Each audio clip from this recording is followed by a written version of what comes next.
Let us go to our next guest, who's a little more dignified than us three. He is the editor-in-chief of thefourthperiod.com. You can follow him on twitter.com/thefourthperiod. It is Dave Pagnotta. How you doing? I'm great. How you boys doing? I'm good. What happened? You've never stood us up before, and you still haven't. But what happened? You okay? I don't know. I don't know. All right. I'm just checking, making sure you're okay.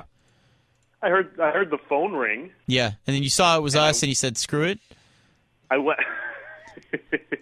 Well, I kind of got to it late. Then you barraged me with text messages. Barrage, did I? Okay. Oh yeah, you were peppering text messages left, right, and center. I sent two.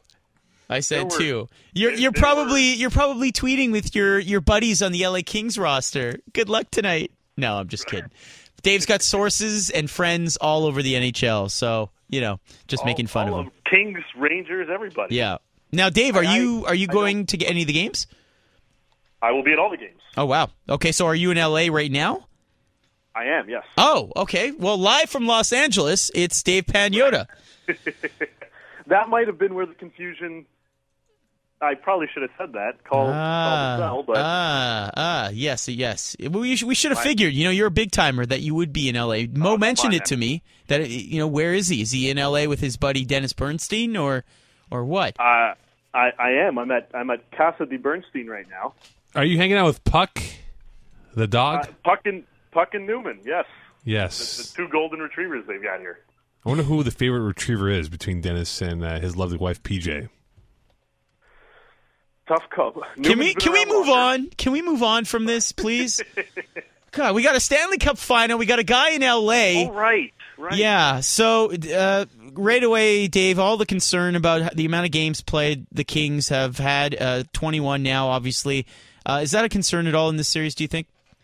No, I honestly don't. And I was talking to guys. I was going back and forth, texting them once in a while throughout the course of the playoffs, and just to get a gauge on how fatigued they may be, how drained they may be, and they've just been feeding off it. It's one after another, and a couple of guys even said it today during media day that it's routine now for them. So they're into this routine where they're playing every second night or every third night, and they're playing a bunch of hockey games. So for them, it's like second nature. They've kind of gotten into this groove that obviously is working for them because they're in the Stanley Cup final again, and they're just kind of spewing out confidence. Everybody I talk, it's a lot different than 2 years ago when they won, and probably because so many guys are still on this team, so they've been there before. They know what it takes. They know what to do about the pressure that surrounds them. But it was a totally different vibe this time around than 2 years ago with the guys, and they just sat back and said, "Yeah, we played 21. If we played 28." And get to hoist the Stanley Cup again, well, so be it. We got the cup. So for them, I don't think they really care how many games they played. Dave, we know who the GM candidates are for voting for the year. We know that the Kings GM is there. Obviously, the Canadiens. Much has been made in this city about the acquisitions that Bergevin made down the stretch to help them go far in the playoffs. But at this point, can we say without a shadow of a doubt that the acquisition in the middle of the year this year has been Gaborik? Sure looks like it. I mean, the guy has been... Look, the Kings got past Chicago without Andrei Kopitar scoring a goal. Yeah. I mean, as great as Marian Gaborik is, Andrei Kopitar is the leader on this team offensively. Mm-hmm. And for him not to pot in a goal in a 7-game series against Chicago is pretty impressive for them to get past it, even with Gaborik on the team. And obviously he's played well and he's played consistent. And that's one of the things that Daryl Sutter and Dean Lombardi said today was how consistent he's been throughout the course of the 21 games. Usually, throughout his career, we've seen Gaborik go into spurts. He plays great 10 games, falls off for 7, plays great for 8, falls off for 10. It hasn't really been the case. Maybe 1 game, 2 games throughout these 21 where he's kind of been a ghost, but maybe. But for the most part, he's been very consistent, and he's creating these offensive chances. So the team has to play defensively against him, and they have to keep an eye out for him, which is creating chances for other guys on the team, and more so the defense, because one of the things that a lot of guys said today on the Kings was how impactful their blue line has been in contributing offensively. They're joining the rush. and they're chipping into the play when they need to, and being responsible about it, but being able to contribute offensively, and that's what's led to their success, and it's what led to additional chances for guys like Gaborik and others. But Dean Lombardi should be certainly applauded for that move, and applauded for moves excuse me, he didn't make, because he had some pretty decent offers for a guy like Alec Martinez, whom he decided not to trade, and he's been one of the unsung heroes for the Kings in these playoffs.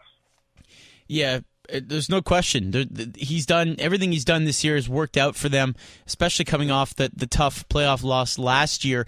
Just back to Gaborik, though, it's such an intriguing story because he was rumored to be going there prior to this year, and it finally happens. But maybe Lombardi, it can be said, has the largest you-know-whats of anyone, because you look at the injury, right? The injury history of a guy like Gaborik, who has been injured even as recently as this year, who's missed time, and taking a chance on a guy like that who doesn't play all the games, at least historically.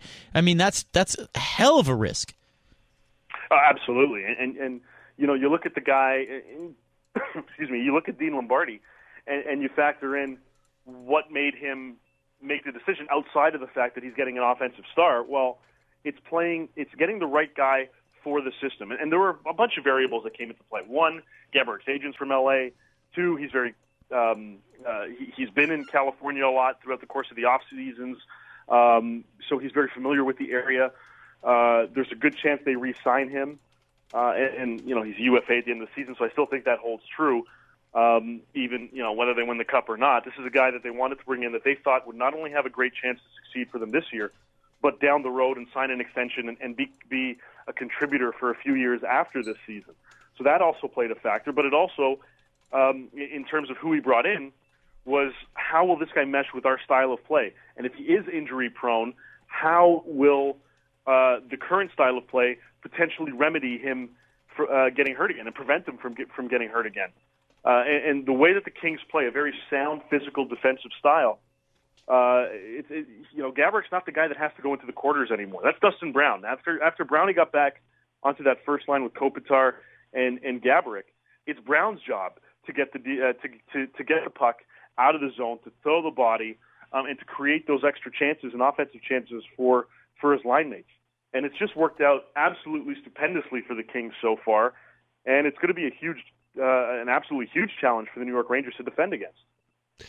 Dave, looking at this series as a whole here, how much of a grand slam is it for the NHL to have LA and New York as the two biggest TV markets in North America and potentially go 7 games?